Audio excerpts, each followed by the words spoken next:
I may go back to film for a while, and it's all because of this. There is just something about this camera. But it's not just the camera, there's much more to it. G'day friends, as a young child I've had a huge interest in photography from the very beginning really. Quite a few family snaps were taken by me from various cameras and quite a few holiday snaps as well. The first camera I ever really owned was a Pentax ME 218. It was a hand-me-down camera from somebody else and I thought it was just the best thing ever. It was like getting given gold. The first roll of film was gone in about 2 minutes, which taught me a valuable lesson about photography, is that to value your shots and don't hurry because you run out of film. And it's such a weird feeling when you send that roll of film off to the film processors and you wait.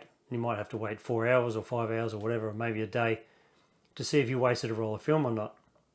But back then, if I got one shot out of a roll of film that I thought was pretty decent, then I was very happy.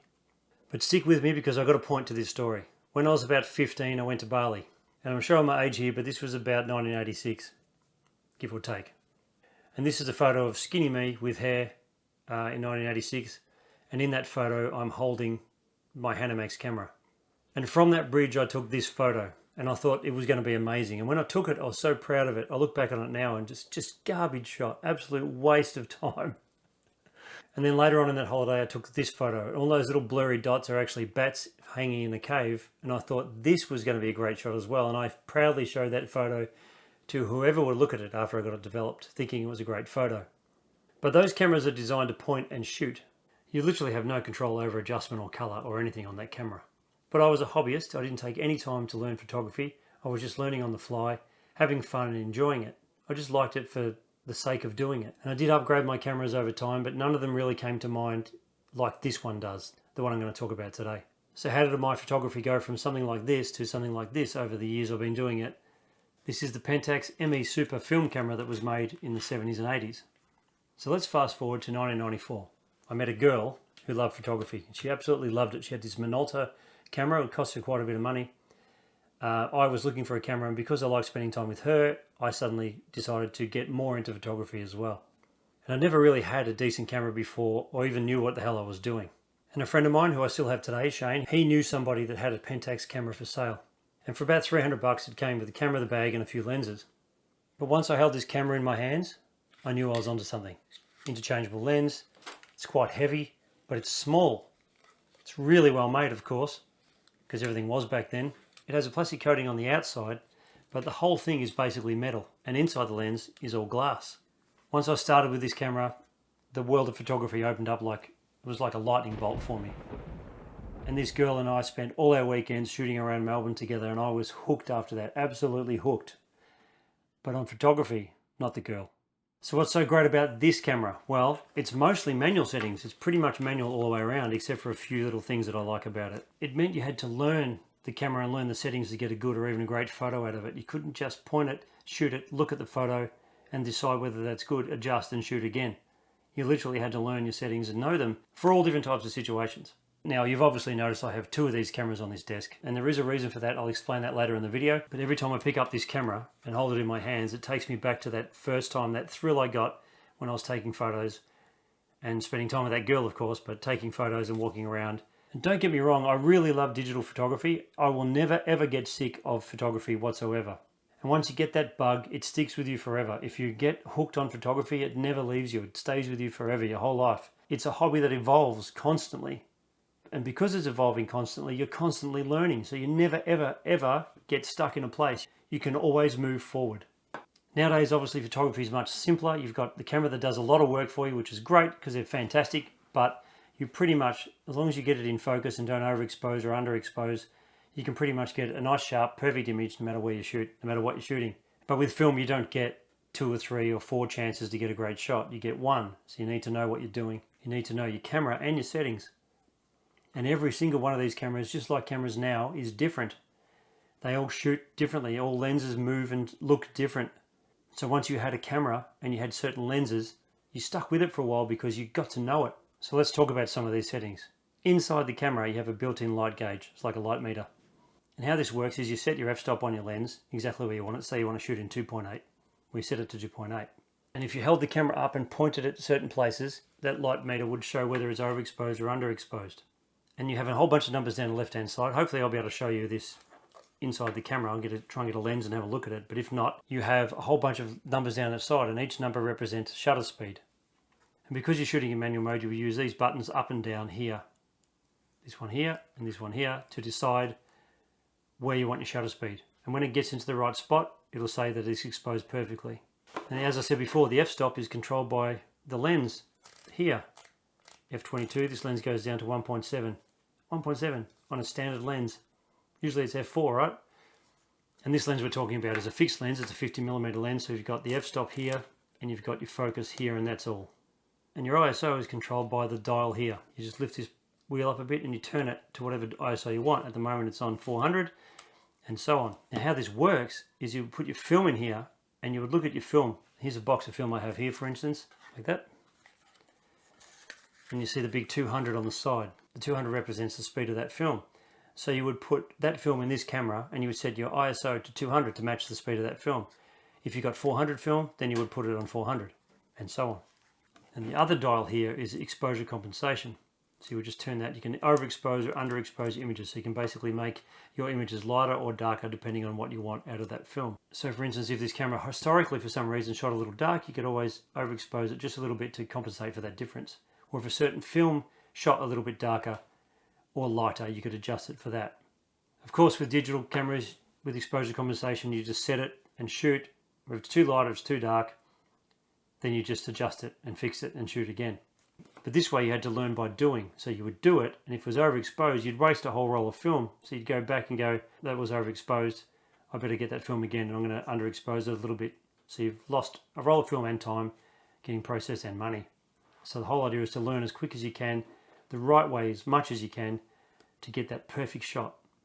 You would also learn what environment you shot in. So you remember what settings you had on a certain shot in a certain environment. Say it was a bright sunny day, you shot on certain settings, that photo came out great. You would remember those settings, so when you had another sunny day, you could use similar settings. Vice versa, if you stuffed up the shot, you would remember not to do that next time.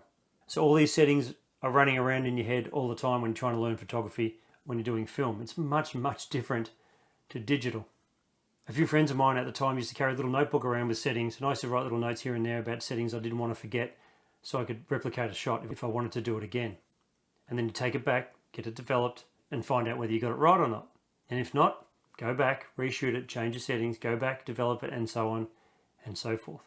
Remember, there was no YouTube or internet at this point, so basically all you did was learn by doing and read the manual on the camera, and that's all you could do. Or read books on photography, of course.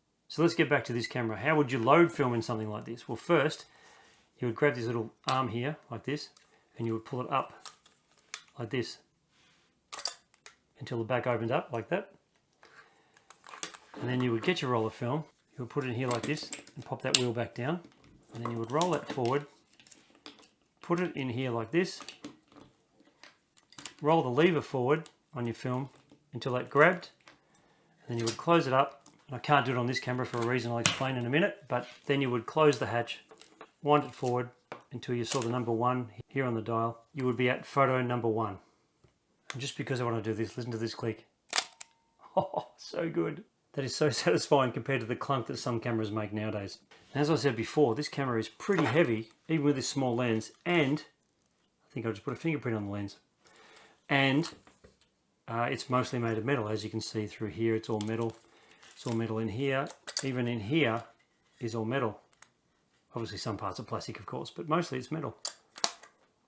Now I'm going to sound like an old man now, but they just do not make them like they used to make them back then. It does have a couple of auto functions. If you flick your camera to auto on this side, the light meter inside your shutter speed is automatically adjusted. So you basically, all you have to do is control your f-stop to exactly what you want. Say you want it on f11, and the light will adjust automatically inside the camera for you, which saves you doing it manually. And it is basically shooting in aperture priority mode. Now I used to shoot mainly in M for manual mode, so you basically press this little white button here and turn that dial, and it goes over to the M. Now the 125X on here is designed for a flash. It's flash sync. So you put a flash on top here, and you will set that to 125, and then it would sync with your flash. And the last one down here is bulb setting. If you flick it to bulb, I'll do it on the other camera because this one is jammed. You flick it over to bulb, you wind your shot, and you hold the button in. The lens stays open for as long as you hold that button. As soon as you let it go, it releases the shutter. So back then, if you wanted nice long exposures for, say, silky water or wispy clouds, then that's how you would do it. But this is why you need to know your conditions and your settings. If you hold the button too long, your shot's overexposed. You release the button too soon, your image is dark. So you need to know what sort of settings you needed to have to make a long exposure work when it came to film. Nowadays, you just do it for 30 seconds, and if it's too light, adjust it slightly, do it for 20 seconds. And if it's too dark, do it for 40 seconds until you get the right shot. You get great photos now, don't get me wrong. I love digital photography, as I said, but film photography, you had to learn. You just had to learn so much. I loved how much the learning curve was then. And this is another thing I love about this camera, because this is what people just did, right? So on the back here, you can see on both cameras, is a box. You're probably wondering, what the hell is this box? Well, you would tear off a piece of cardboard from the box of film that's in the camera at that time, and you would slip this in the back here while you're shooting. That way you knew what film was in the camera at all times. And you might think, Brett, you're an idiot. You don't need that. How dumb are you? You can just look at the ISO thing and you know what speed the film is. But yes, that is true. But back then you had black and white film and color film. You didn't just have a shot like you do now and just turn it black and white later. So if you had black and white film in that camera and you'd shot a roll of film on it 3 months ago and you didn't remember what was in it, that was how you knew. And of course you couldn't just open up and have a look, because if you opened up and have a look, you would expose the film and ruin it. So the whole idea was this thing to let you know what film's in the camera the last time you used it. So when you went out shooting next, you knew exactly what you had. Then your brain would go, I need these settings, I need to do that to shoot this to get this.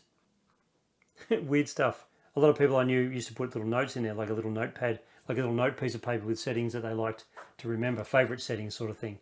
Now you can set up your camera to have a favorite mode, but back then you just had a bit of paper. Photography has moved so fast since then. The other amazing feature at the time was the camera. What if you wanted to use a timer? Well, see this dial here? That is the timer. I said can't use it on this one because it won't fire the shutter. So let's try it on this one. This is an older, crappier one, but let's try it out. So you wind your shot. So you're ready. So the shot's loaded. You're ready to go. All you need to do is press that button, and that will take a photo. That timer all the way around, wound all the way around, would be about 10 seconds. So you just touch it a little bit and you'd wait. You go and stand in front of your camera, get in position, get your family smiling, and then click, took the photo. If you say to me, well, I only want 5 seconds, well, you just sort of go halfway and it would give you 5 seconds. Listen to that.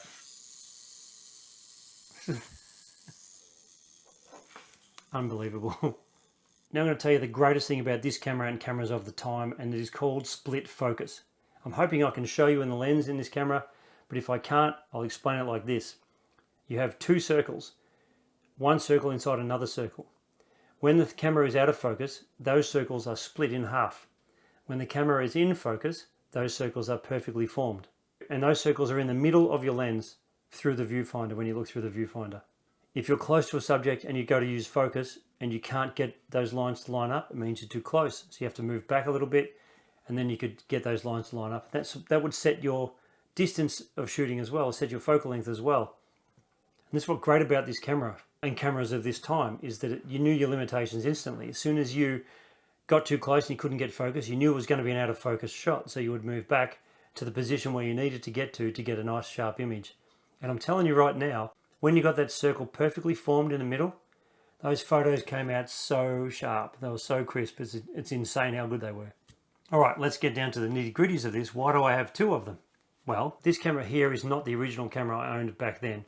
Either is this one. I sold my first one of these for my first DSLR, which was a Canon 300D, which was an amazing camera. And the learning curve on that was huge because that was the first fully digital camera that I purchased. And that camera was great. I might even do a review on one of them soon. Anyway, I collect old cameras, as you can see from my camera wall here, my wall of lenses and cameras. These are the lenses I use on a regular basis, but these cameras scattered around here are cameras that I've collected. And I wanted to revisit this particular camera, and I didn't have one, so I purchased one on eBay. And I was going to do a video on me shooting with it again and showing you some photos I got and so on. It turns out this camera was from a woman whose father had died. It was his camera, he looked after it. It came in a camera bag, it came with a zoom lens, it came with that old roll of film. Who knows what's on the old roll of film. It is just in amazing condition. If you look at it here, you can see how nice this camera is. Even the lens I don't know if you can see that, but even the lens is perfect. Maybe on that one, we'll have a look. Look at that. It's so good. Paid a couple of $100 on eBay for this camera, as I said, and I went and bought a roll of film. A couple of rolls of film, actually. I loaded the film in. I wound it on twice. Once to get it onto the spool and once to get it to the number one.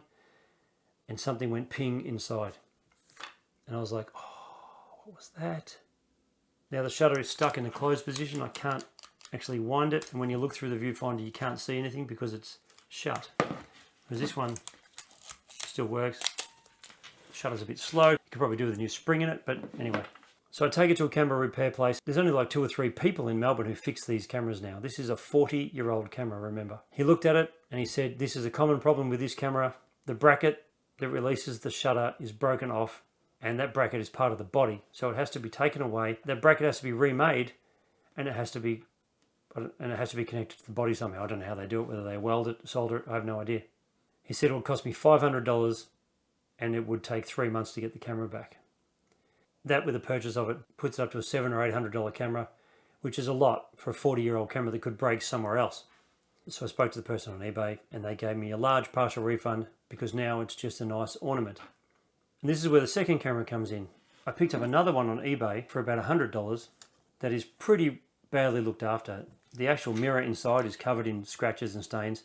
You look through the viewfinder, it's filthy, and the lens that came with it is all foggy and shit. But the winding mechanism works. So I'm going to take this camera with my other camera and see if I can get them to take the mechanism out of that and put it on that. I don't know how long it would take or how much it's going to cost, but there is hope for this camera yet. I would really, really love to be able to shoot with this camera again. I'm thinking of doing a series about reviews on older cameras and what they can do and what they can't do. And if there's a particular camera you'd like me to do a review on, let me know in the comments below as well. See if I can hunt one down if I don't have one already, and we can talk about it. Now for a complete change of pace. If you love photography like I do, click this video here. It's about a whole bunch of photography gadgets that I think are really cool, and I'll see you over there. Thanks for your time.